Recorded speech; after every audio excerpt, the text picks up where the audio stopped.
تمام سامعین کو میرا خلوص بھرا سلام۔ دوستو، آج کی میری ویڈیو کا ٹاپک ہے اطاعت والدین کا ثمر۔ حضرت سلیمان علیہ السلام آسمان و زمین کے درمیان ہوا میں اڑا کرتے تھے۔ چنانچہ ایک دن جب کسی گہرے سمندر میں ان کا گزر ہوا تو دریا میں ہولناک موجیں اٹھتے دیکھ کر ہوا کے پھیل جانے کا حکم دیا اور جناتوں کو دریا میں غوطہ لگا کر نیچے کا حال معلوم کرنے کا حکم دیا۔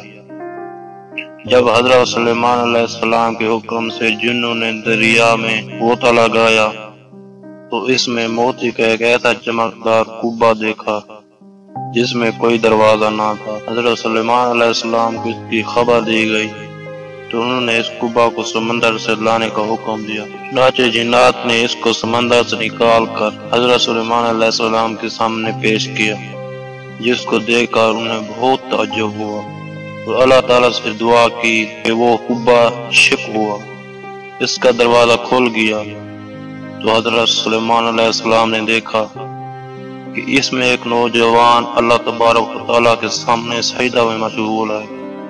تو حضرت سلیمان علیہ السلام نے اس سے پوچھا، کیا کہ تم فرشتے ہو یا جن؟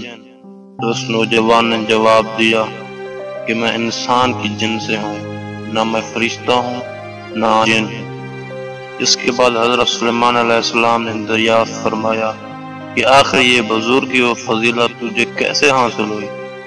تو اس نوجوان نے عرض کیا کہ حضرت، مجھے یہ فضیلت اطاعت والدین اور ان کے ساتھ حسن سلوک کے سبب حاصل ہوئی ہے۔ میں اپنی ضعیف والدہ کو اپنی پشت پر لادے رہتا تھا اور ان کی دعا تھی کہ اے میرے محبوب، اس کو سعادت عطا فرما کہ میرے مرنے کے بعد اس کا مقام ایسی جگہ میں متعین فرما کہ وہ نہ آسمان میں ہو نہ زمین میں۔ چنانچہ والدہ مائدہ کے انتقال کے بعد جب میں ایک دریا کے کنارے گھوم رہا تھا تو میں نے سفید موتی کا ایک کعبہ دیکھا۔ جب میں اس کے پاس پہنچا تو اس کا دروازہ کھل گیا۔ میرے اندر داخل ہونے کے بعد قدرت الہی سے خود ہی بند ہو گئی۔ مجھے نہیں معلوم کہ اب میں زمین میں یا آسمان میں یا ہوا میں ہوں، اللہ تعالیٰ اسی میں مجھے رزق عطا فرما دیتا۔ حضرت سلیمان علیہ السلام نے دریافت کیا، آخر اس میں تجھے روزی کس طرح حاصل ہوتی ہے؟ اس نے کہا، جب میں بھوکا ہوتا ہوں پتھر سے ایک درخت پیدا ہوتا ہے اور اس درخت سے پھل جس میں دودھ سے زیادہ سفید، شہد سے زیادہ میٹھا اور برف سے زیادہ ٹھنڈا پانی نکلتا ہے، جس کو میں کھا پی لیتا ہوں اور میرے سیراب ہو جانے پر خود ہی وہ درخت غائب ہو جاتا ہے۔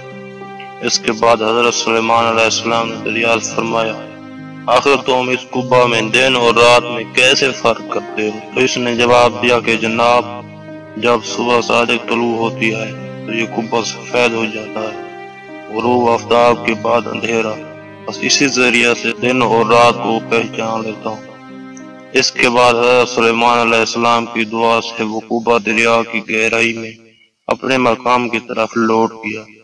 اس حقائق سے معلوم ہوا کہ ماں باپ کی خدمت کی کس قدر عظمت والا کام ہے۔ بے شک جو والدین کی خدمت کرتا ہے وہ اپنی دنیا بھی اچھی کرتا ہے اور آخرت بھی۔ اللہ تعالی ہم سب کو اپنے والدین کی صحیح خدمت کرنے کی توفیق عطا فرمائے، آمین یا رب العالمین۔